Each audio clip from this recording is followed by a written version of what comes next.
Generations later, Jesus would come on the scene, and he would reintroduce the concept of loving God. Let's read this in Matthew 22, verse 34. Hearing that Jesus had silenced the Sadducees, the Pharisees got together, and one of them, an expert of the law, tested him with this question. Teacher, which is the greatest commandment in the law? See, that's all they cared about. And Jesus replied, love the Lord your God with all your heart, with all your soul, and with all your mind. This is the first and greatest commandment. But he didn't stop. And he said, and the second is just like it. Love your neighbor as yourself. All the law and the prophets hang on these two commands. You see, it probably didn't surprise the religious leaders when he said, well, the greatest commandment is to love the Lord your God with all your heart. What they weren't braced for is, oh, by the way, the second one, because they didn't ask for the second one. They only asked for the first one. He said, by the way, there's a second one that you don't understand yet, and it's identical to the first. In fact, they are the same thing, and you don't get that yet. Loving your neighbor is the same thing as loving God. So when we go back to the story in John 21, when Jesus is asking Peter, do you love me? When he is repeatedly asking that question, he's asking it because he knows that Peter is not grasping what he is saying yet. He's saying, do you love me, Peter? Yes, Lord, I love you. Well, Peter, if you love me, then you need to feed my lambs. I don't know what was going on with Peter. I'm assuming he had a deer in the headlight look, or he was rolling his eyes, or he just had that confused look that was obvious. And Jesus is like, no, Peter, do you love me? Yes, Lord, of course, I'm crazy about you. Then Peter, take care of my sheep. I don't think anything changed on Peter's face. At that point, maybe Jesus even took Peter's hands, his face in his hands and said, Peter, you're not getting this yet. Do you love me? Lord, you know all things. Why are you asking me this? You know I love you. I'm head over heels. Jesus is saying, okay, Peter, get it this time. Loving me is feeding my sheep. Jesus, for the first time in human history, is defining what it means to love God. Because nobody understood what that meant or how that was possible.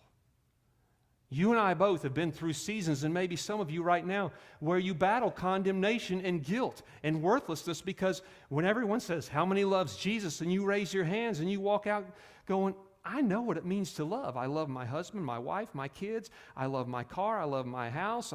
I love spaghetti and meatballs. You know what it is to love something, and yet in your heart you know, but those are not the emotions I have for God.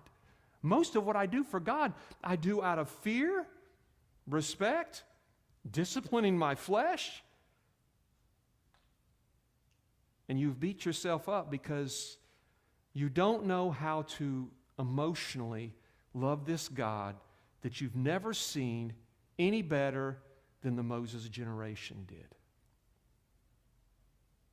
So when Jesus told the religious leaders the greatest commandment, the whole point of everything God did was to get to this one summation, to love the Lord your God with all your heart, your mind, and your strength. And they were probably going, yeah, we know that. We know that. We don't know what that means. We don't know how to do it, but we figured that's what you were going to say. And Jesus, still under an old covenant, a law covenant, when he said, oh, by the way, let me add this to you as an explanation. Love your neighbors yourself. They're the same thing. You know, not a single person hearing that got that. And now here's Jesus' final conversation with those who would be the pioneers, the planters of the New Testament church, Peter will be their bishop. And if Peter doesn't get it, then no one's going to get it. And he's in the last conversation. It's like, Peter, this is our last chance. Okay.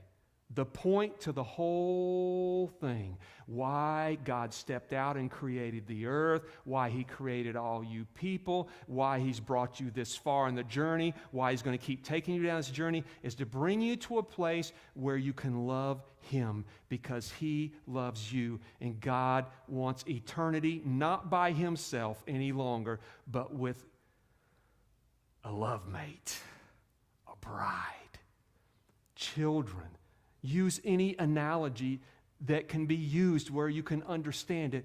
God wants to share a love relationship with somebody.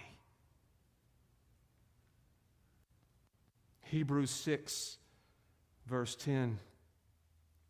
The writer of Hebrews reinforces it, proves they got it. God is not unjust. He will not forget your work and the love you have shown Him as you have helped His people and continue to help them.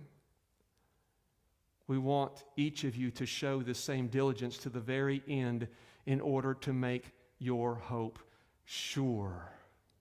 We do not want you to become lazy, but to imitate those who through faith and patience inherit what has promised. And here there's been linkage to the whole promise of inheritance all the way back to how they were serving and taking care of God's people. And the writer of Hebrews used that as a definition of loving God. He said, thank you for loving God by how you're taking care of God's people. And because of that, you will share in the inheritance that is promised.